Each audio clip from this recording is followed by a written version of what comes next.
Hi guys! Welcome back again.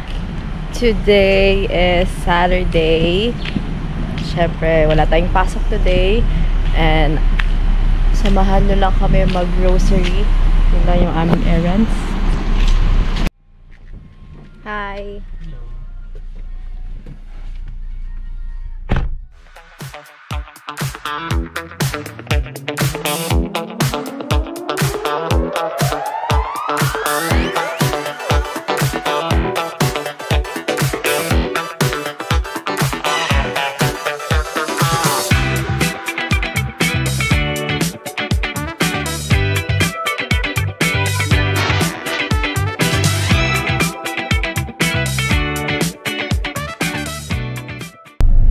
Ayan na yung Beatrice.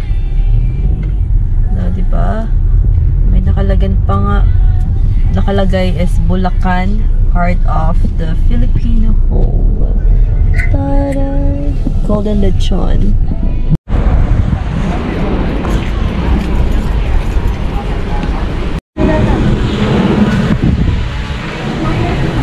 Walang tayo ng heart. Linis and love.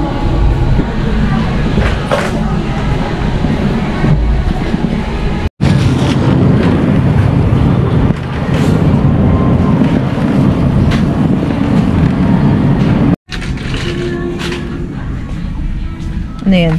Bicol Express. Okay, pang Bicol Express daw niya. Ano pala, wala tayong sili nito yung green. Kailangan ko din bumili ng mga pang baking club. Oh, heaven. Dami. Oo, yeah. Kuha na niyan kasi lagi tayong nagpa-fried rice. Favorite namin yan. Solid yan, solid. Kompleto rin sila dito sa meat. 5 lang to. $5 lang. Oh my god. Sisipata yan. Pwede mo i-bake yan, love. Oo, ano. Ito po. Ito na lang pa.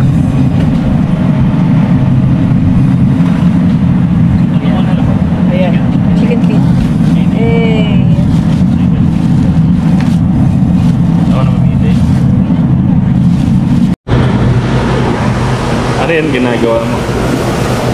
Taga dito ako eh. Ano yung ano? Ayoko gamitin yung buka kasi palawa. Ako po?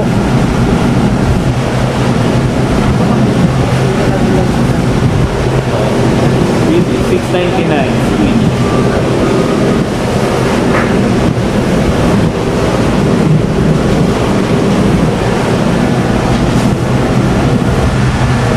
Mano-mano lang tayo, mano-mano.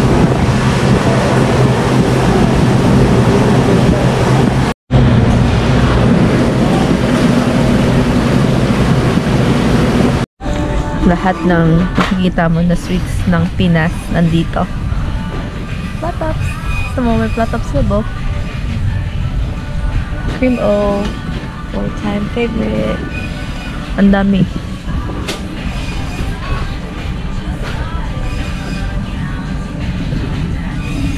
Spanish sardines. Favorite. Tawis love. Naalala mo itong tausi? Wala po, may tausi. Ha? Ganyan magmahal pag dami lahat. Nandito na lahat sa Beatrice. Peanut butter. Love, mas mura yung peanut butter nila dito. Ang mahal din. Yun, natapos tayo mag-grocery. Ang busy sa loob. Naming nag-grocery ngayon. Yan, hindi kami masyado nakapag-video. Pero ayan. Yan, pinamili namin na yan. Umabot kami ng $154 din. Not bad kasi ang dami niyan. Daming karne. Karne talaga yung binili namin ng madami kasi hindi lahat ng karne na gusto namin is available sa ibang grocery store na malapit sa amin. Kaya we make sure na nabili namin yung mga karne. Yeah. Okay. Good job. Dito tayo sa Wilson. Yung mga nakikita nyo na stores na yan. Mga Pinoy stores yan. Ito yung ano, ang tawag doon? Ito yung lugar ng mga Pinoy. Nung nakaraan, merong event dito. Taste of Manila. Parang fiesta dito. Ano yan? Food Bazaar. Last week. 2 days yon, Saturday, Sunday, na close tong area na to. Kasi sineselebrate yung Filipino culture. Yeah, yun. Filipino culture. And dati, dyan kami nakapark outdoor. Pero ngayon, meron na kaming space sa loob. So, dahil medyo masikip yung space namin dito sa loob. Yung mga nabili natin sa grocery, usually, pagdating namin ng bahay, ang ginagawa ko is nililinisan ko lahat ng mga pinamili namin bago ko ipasok sa fridge. Tinatanggal ko yung mga lagayan and then nililipat ko sila sa Ziploc. Kakatawa to. Ito, pisngi ng baboy. Pisngi ba to ng baboy? Or tenga? Ewan ko. Yeah, pisngi ata siya or tenga. I'm not sure. Yeah. So, nabili lang namin to for, I think, $8 lang. So, ang luto nito ay dinakdakan. Yan. Mura na siya. Sa Asian store ka lang talaga makakabili lahat ng, like, karne. Kasi, yung ibang mga grocery store, hindi kompleto yung mga karne nila. So, lilinisan lang natin to bago natin ipasok sa fridge.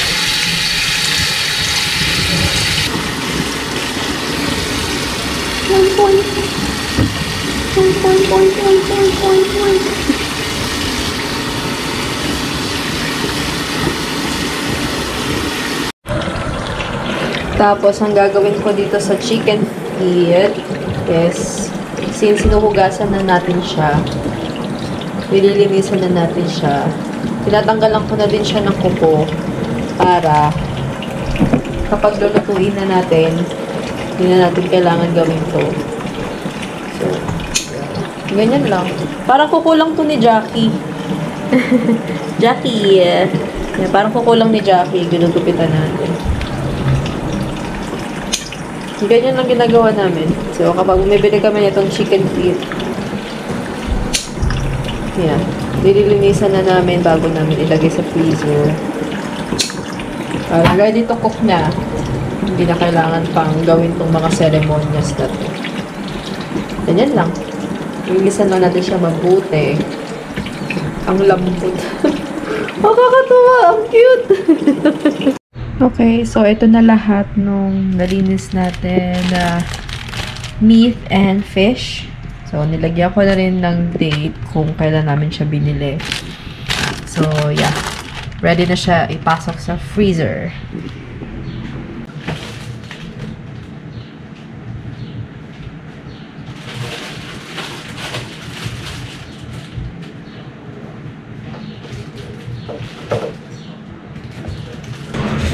Okay, so habang nagluluto sila, maglalaro muna ako.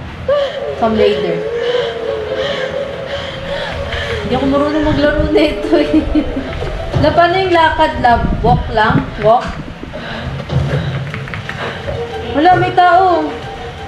Wala yung mga zombie-zombie. Wala, nakakatakot. Paano ito? Laras, bilis. Wala, paano yan? Paano yan? Right. Right, tapos... Hindi nalabas sa mga walls.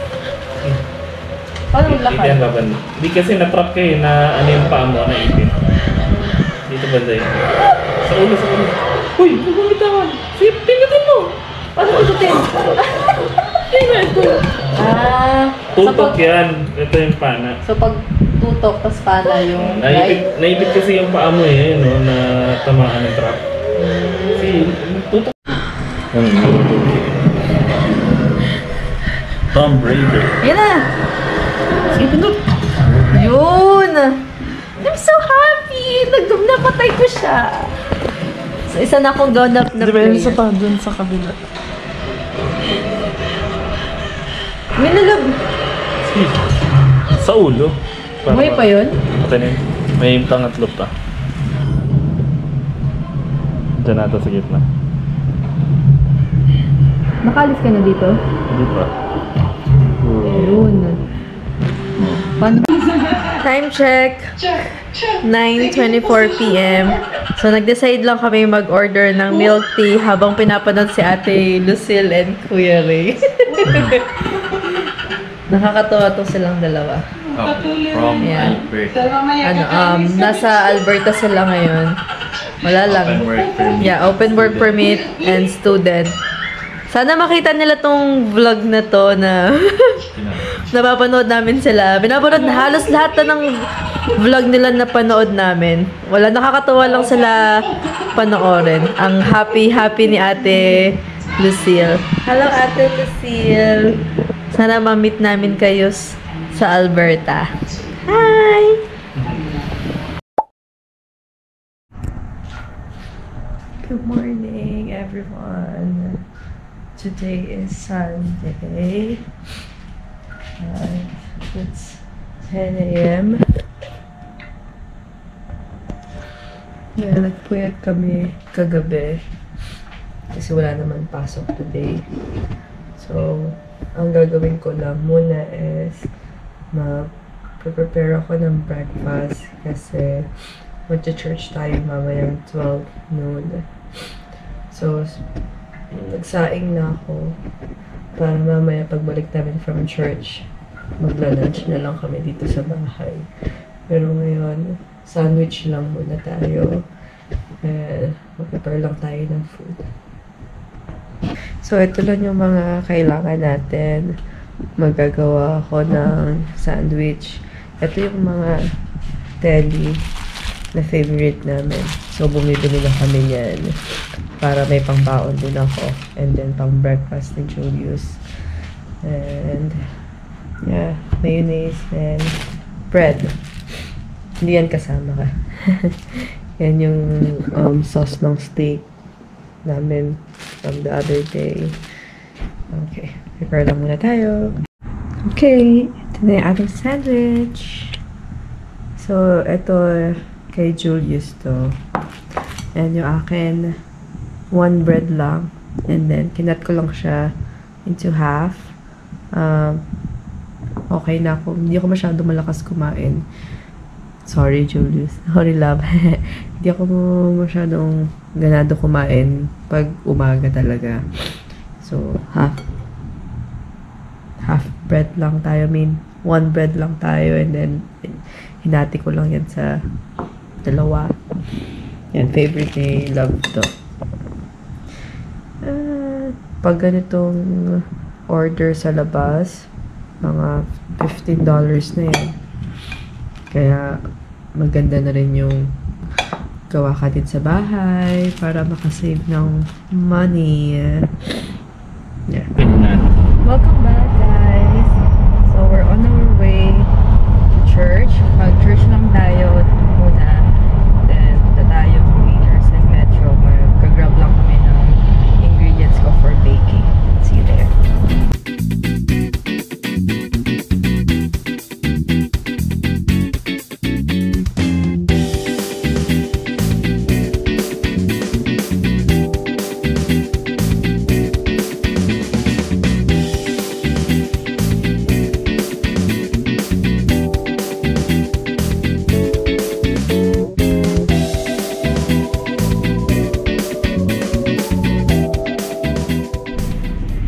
Hi! Hello.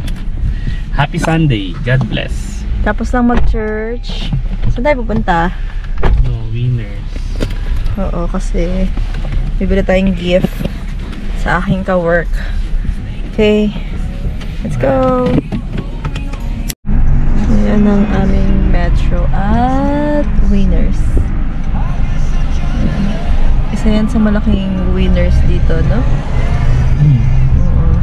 Tsaka yung Metro, yan yung grocery store dito sa lugar namin.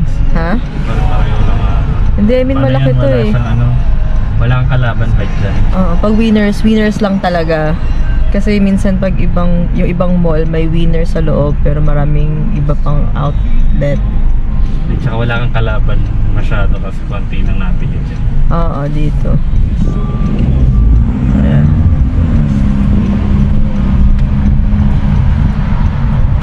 Laki oh. Panalo pa. Winners. Cheers. Yan, meron ding ito yung Lawrence Plaza. May ano din dito, marami ditong Jewish. Parang isa to sa Jewish community. Wala kayo ibang makikita dito kundi Jewish tsaka Pinoy. Ayan. Ito yung dollar store. Parang Dollarama. Ayan. Mayroong dollar store dito. May bibilin lang tayo saglit.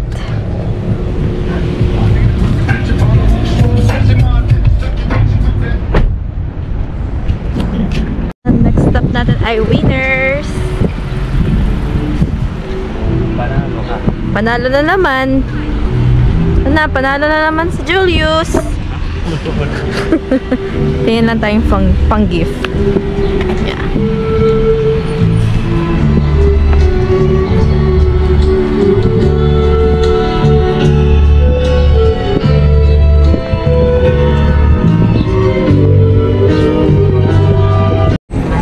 We got kitty. Ano ito? Sino ito? Funko Pop. Sa Star Wars. And then, ito, crystal ball channeling. Pang-gift.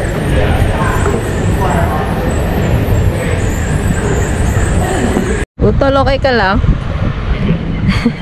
Nabili kami ng aming tubig. Ayan. Pa-isa-isa lang ang bili namin kasi mabigat.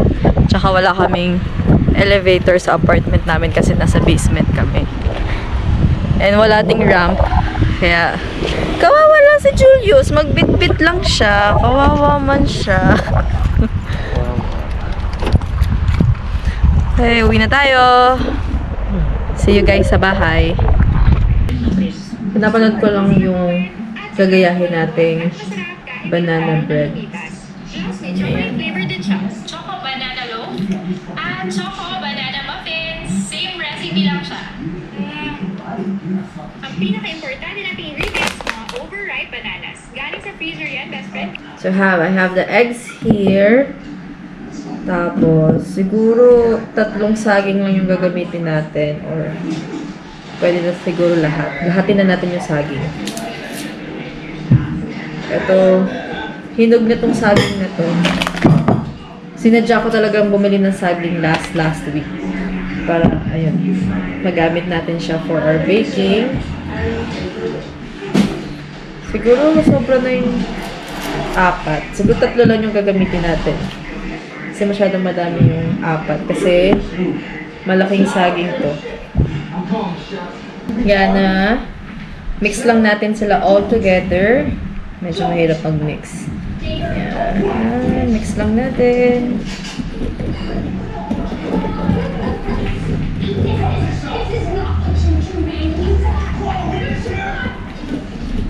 Yan. Mix lang natin siya.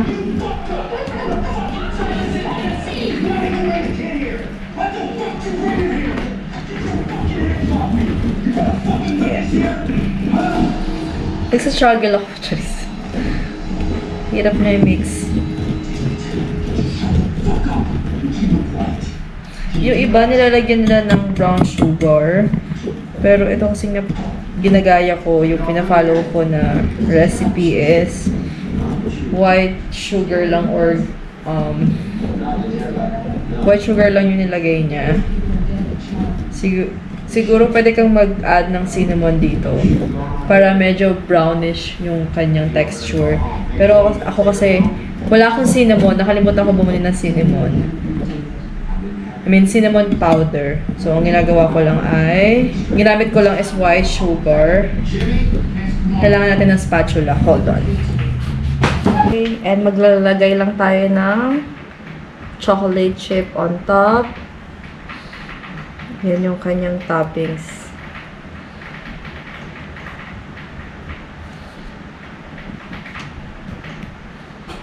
Okay, konti pa. Okay, this is the finished product. Oh, wow. It smells so good. Yummy. I'm so happy. This is my first ever banana bread. Oh, wow. Of course. Di na ako makapag-antay i-rest siya. Gusto ko na siyang tikman. Okay, first bite.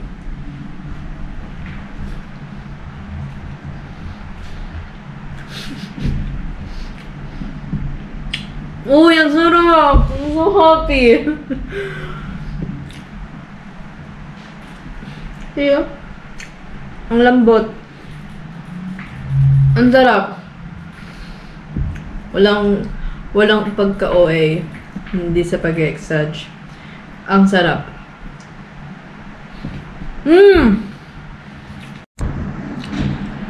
Tikman mo. Anong amoy? No. Sarap? Hindi siya ganun ka Malambot. tamis. Malambot. Siguro next time. Bakit naging chocolate sa ilalim? Chocolate. Parang bumaba yung chocolate niya nasa ilalim. Thank you so much sa pagsama sa akin sa aking video for today. See you on my next vlog. Bye! Bye-bye. Banana bread.